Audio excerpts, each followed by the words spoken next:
Good morning. This is Norma Cowie for a Sunday Thought. This week is a little bit different because I'm going to recite yet what happened to me yesterday. Not recite it like read it, but tell you about how and what happened. First of all, I got up yesterday thinking it was Sunday. That was because my Friday was similar to a Saturday to me.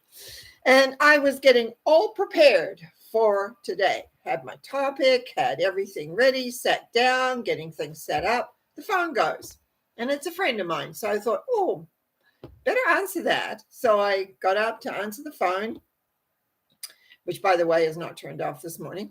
And I answer the phone, and through our conversation, realized it's Saturday. It's not Sunday. And I went, so anyway, that everything got straightened out there. So the day continues, and I'm having a fairly easy day working on cleaning up a few things and watching some movies. And my phone goes, unknown caller. But somehow I felt like a client, so I got up and walked over to my desk to have my appointment book ready and all settled.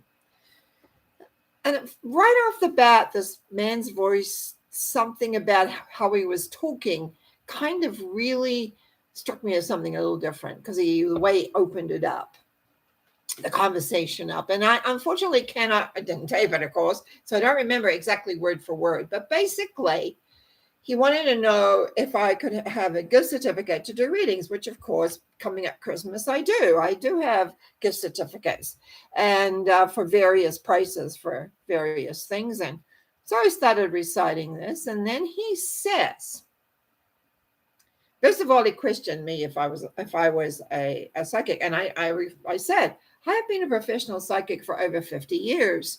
And so, yeah, like kind of explaining a little bit, not too much, but more and more inside, I'm going like this.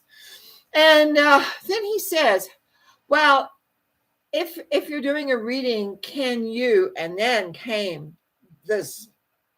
And he basically said, and again, I can't remember exact words, but would I be willing to put an idea or suggestion or an awareness in someone's head?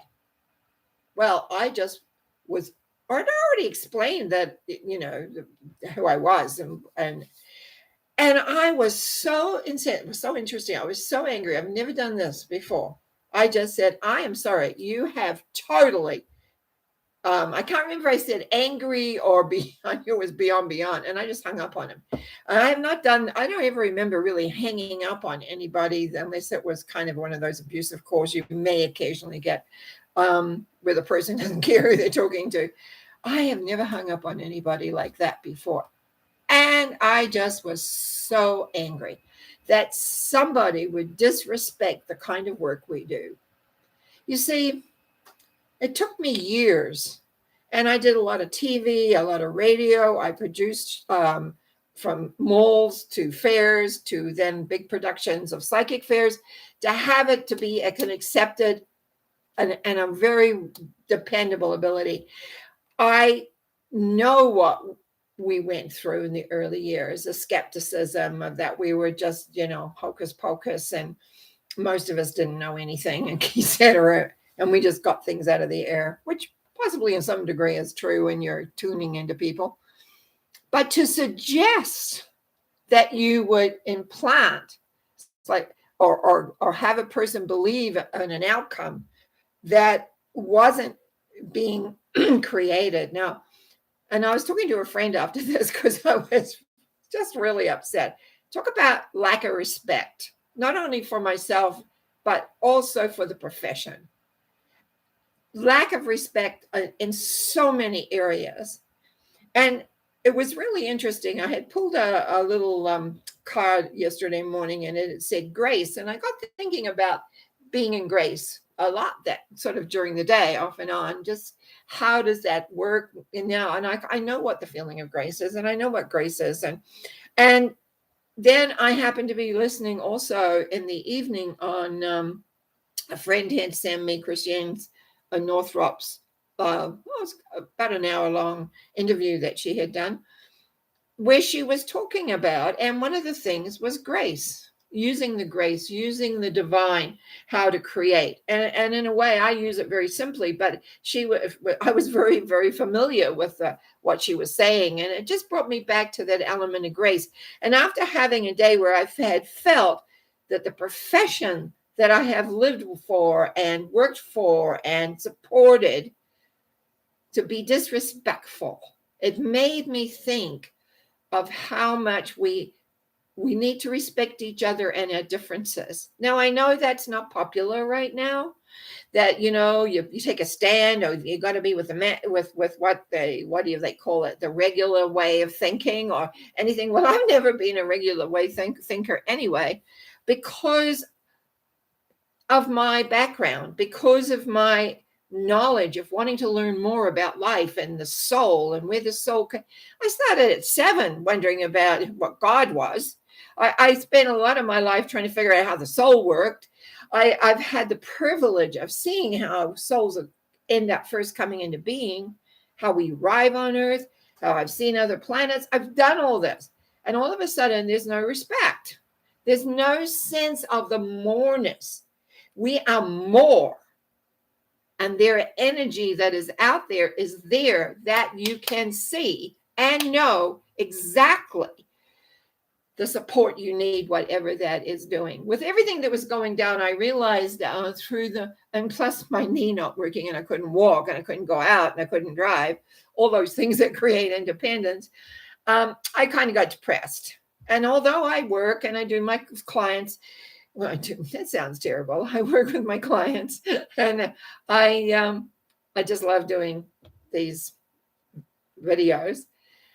I was still feeling kind of down because I couldn't walk properly, and I still am not walking great, but I'm getting around and I can drive again, and it cheers things up. And one day I sat down and I had a little talk to myself, because I respect myself, because I know and what I can do and how I am. What an example. Come on, get your act together kind of thing.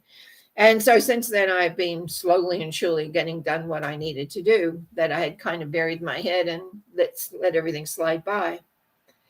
But I want you to think about this week. This is the thought. Do you respect yourself? Do you respect others? Do you respect a different type of people who think differently than you? Or do you just go along with whatever mainstream ideas and concepts are? Life is more than what you can see, feel, and touch. There is a force in this world, whether you call it God, Buddha, a guru, doesn't matter what. I've never felt, because I've worked with people from all religions and concepts and ideas, and it doesn't matter. As long as you realize there is a force that works for you and believe in it. A lot of people say, they call on whatever deity the masters of the universe, Jesus.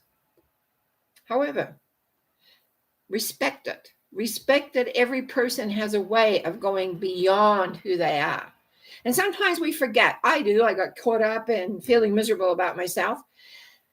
And I forgot the joy of life. I forgot. And as I looked out yesterday morning, and we had snow for the first time. And this morning we had snow again overnight. But it's like, and the snow is coming next week, for quite a lot of it. But it's like, enjoy those moments. Enjoy the people you do get to see. Enjoy the ability to create, rather than perhaps feeling sad for yourself and not picking up the phone, which is what I tend to do. I kind of hibernate a little bit. Just know and respect yourself, respect life, respect where you want to go. But most of all, right now, today, respect another person, respect their profession, respect they're doing the very best they can. No, in very unusual circumstances. And I know historically, we are following a history that's happened before many times, but it's like, we've got to take care of ourselves. We've got to take care of those we love, and we've got to take care of those that we maybe don't even know. But please respect their viewpoint. Even though I do not respect the person's viewpoint who phoned me up and made me very angry and got me thinking about a lot of things, I will say that everything has a plus. I just want you to have a wonderful week, and I'll be back Wednesday. So enjoy.